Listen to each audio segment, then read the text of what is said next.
Quando a gente está diante da palavra de Deus, vai nos alertar a própria palavra, que é muito incisiva em alguns momentos, que a palavra de Deus, ela sela um corte. Ela é tão fina que ela consegue mostrar a alusão da metáfora do livro de Isaías, tão cortante que pode separar a carne do osso. Ou seja, um bom açougueiro sabe que a melhor faca é justamente para não ofender a carne, é aquela que é passada, que separa uma coisa da outra. Separar uma coisa da outra, uma coisa que a gente tem que ter sempre atenção. O modo caipira de dizer é que uma coisa é uma coisa e outra coisa é outra coisa. Isso é muito claro. Mas hoje me parece que a gente vive uma porção de tons de cinza. Então as coisas não ficam preto no branco, sem nenhum preconceito, nenhuma alusão a nada. Mas as coisas não são claras, elas estão sempre tonalizadas. Papa Bento XVI, hoje um velhinho emérito, fez um bem à igreja muito grande, quando declarando o ano da fé, ele nos alertava a respeito da relativização da fé. O que é relativizar uma coisa? É deixar tudo misturado, como a gente fala, está tudo junto e está misturado. Quando está tudo junto e está misturado, eu não sei dizer o que é isso e não sei dizer o que é aquilo. E me parece que tudo que Deus revela, Ele revela na sua particularidade. Se nós aprofundarmos, por exemplo, uma coisa da nossa particularidade, que é a nossa individualidade, nós passamos desde que nós somos uma única célula, tentando provar que nós somos nós mesmos, desde que a gente é embrião. Nós tentamos provar nossa dignidade. A gente ao mesmo tempo quer se distanciar das pessoas para que de fato livre e conscientemente nos aproximemos delas. Nossa, pá, está difícil hoje. E isso é só a introdução. Por que nós temos que dizer tudo isso? É porque nós vivemos num tempo onde e quando, aliás, sobretudo, usando a boa métrica da língua, vivemos um tempo quando a gente mistura as coisas. E, portanto, ao misturá-las, a gente cria o relativismo. E aí a gente fala assim, a pessoa que está em segunda união, pode comungar. Coitadinha, ele não teve culpa, ela não teve culpa. Eu nunca vi a igreja obrigar ninguém a ir lá na frente do altar e jurar amor para a eternidade. Aliás, pelo menos de uma vida.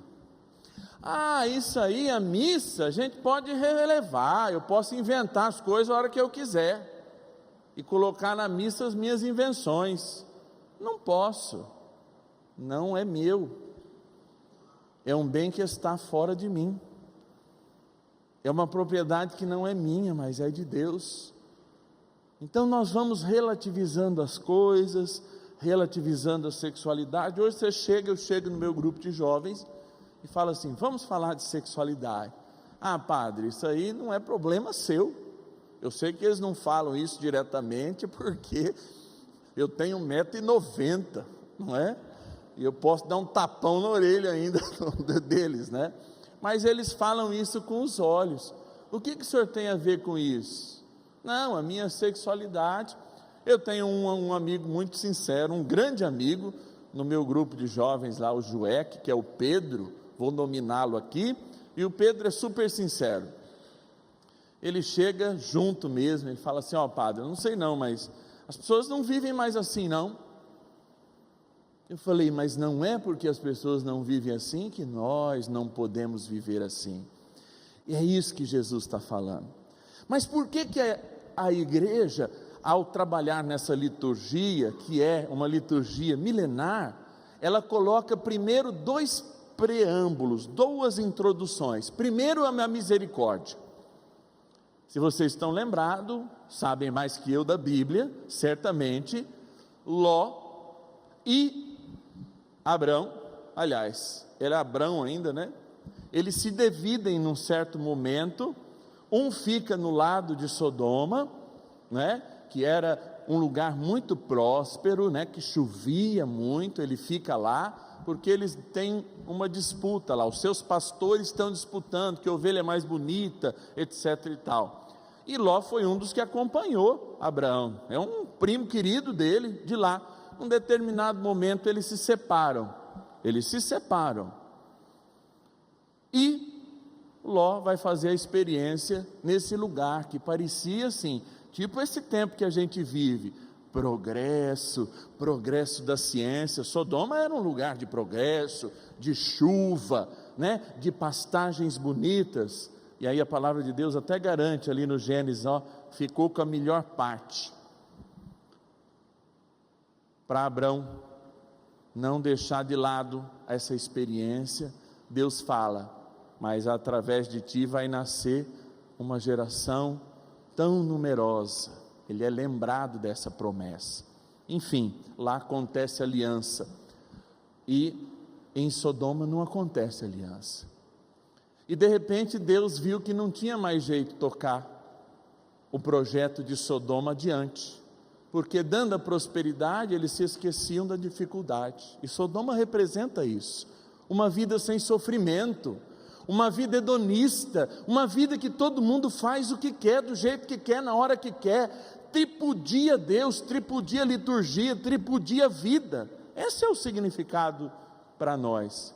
Mas Deus não deixa de ter misericórdia, porque Abrão, e só de ler, se eu não fosse misericordioso, não sou Deus, eu ia falar, Abrão, chega logo onde você quer chegar, porque ele fala, 50, ele não consegue na memória 50, 45, e assim ele vai, e vocês lembram, até chegar num único, que é Ló, do qual ele único mesmo é tirado de lá, antes que Sodoma e Gomorra seja destruída, mas a sua mulher olha para trás, e ao olhar para trás ela vira sal, e aí Jesus está lidando com o mesmo problema, uma comunidade que está dividida entre o levita, aqueles que falam demais, mas não vivem nada, e quer seguir Jesus, ele fala, e aquele que está seguindo, porque um discípulo é alguém que já está fazendo a aula ali de Jesus, que é o mestre, e fala assim, mestre, o senhor me dá uma licença, para eu ficar sem casar um tempo, e continuar comungando, o senhor me dá uma licença, para eu visitar umas outras religiões, o senhor me dá uma licença, é isso que ele está pedindo, porque o mestre deveria ser seguido, e o discípulo seguia o mestre até o mestre ir embora, ou ele dá um mandato, agora você também é mestre, e o segundo fala assim, que já é discípulo, me dá uma licença, que eu preciso enterrar os meus, e aí Jesus fala uma coisa sublime para ambos, tá? Aos mortos, ou seja, aqueles que não conhecem, deixem que eles se enterrem, a nós não, porque nós já nascemos para uma nova vida. Jesus não está desprezando os pais nem a família, muito pelo contrário, jamais Jesus interferiria, né, no mandamento que manda honrar pai e mãe, mas Jesus está falando assim, uma coisa é o segmento, e outra coisa é a tua vida, nego, ou você deixa a tua vida, muito coerentemente, e me segue, ou você vai seguir aqueles que ainda não receberam, que não me conhecem. Então vejam, a misericórdia de Deus pode ser questionada, a paciência de Deus pode ser questionada para nós? Não, mas o que não pode ser questionado, é que existe aquilo que é de Deus e do seu segmento, e existe aquilo que não é, está na boca de Jesus. E talvez a gente poderia se perguntar, eu posso construir uma igreja sozinho? Eu posso criar uma igreja sozinho? Posso, tem um monte de gente que abre, Mas essa igreja faz parte do segmento de nosso Senhor Jesus Cristo? Eu creio que não. E hoje, esse momento que a gente está vivendo, de tantas pessoas cheias de carisma, e que pregam a palavra como grandes pregadores da palavra, muitas vezes eles criam discípulos para si mesmos, e não para Jesus, porque em vez de criarem o segmento de Jesus, que é um segmento difícil, criam discípulos para si mesmos, seguidores para suas páginas na internet, ouvidores das suas pregações, seguidores daquela interpretação que eles dão, mas não seguidores de Jesus Cristo. E quem segue a Jesus, segue para abandonar a si mesmo. Repita comigo: quem segue Jesus, o segue para abandonar a si mesmo. Não tem, porque senão nós nos tornamos gurus de nós mesmos. Quando eu sou igreja, renuncio em nome da liturgia, porque eu gostaria de fazer uma missa toda, né? A gente faria um grupo de oração, né? Depois consagraria, etc e tal. Poderíamos, Paulinho também é, né, batizado na unção da efusão do Espírito Santo também, da renovação carismática. Poderíamos, mas não. Nós o fazemos porque renunciamos o nosso gosto para assumir o gosto de Cristo que a igreja manifesta. É por isso que às vezes o padre sopra.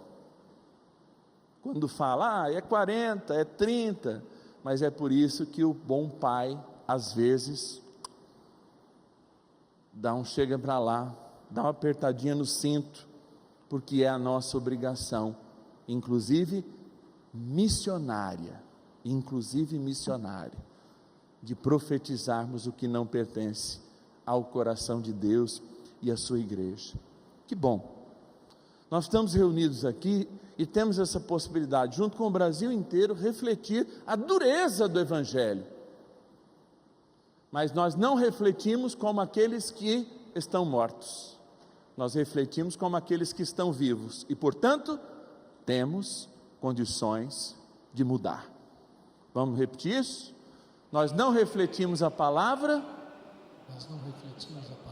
como os que estão mortos, sozinhos, fechados em si mesmos, mas com a igreja, estamos vivos, e vivemos, não nossa vontade, mas a vontade daqueles que nos chamou, mas a vontade daquele que nos chamou, que é nosso Senhor Jesus Cristo. Isso eu convido você a ficar de pé e a gente vai responder isso. Te amarei, né? Te amarei, Senhor, te amarei, Senhor. Eu só encontro a paz e a alegria bem perto de ti. Te amarei, Senhor, te amarei, Senhor. Eu só encontro a paz e a alegria bem perto de ti. Essa não é a resposta que Deus espera dos seus discípulos? Sim. Uma resposta de vida, não é?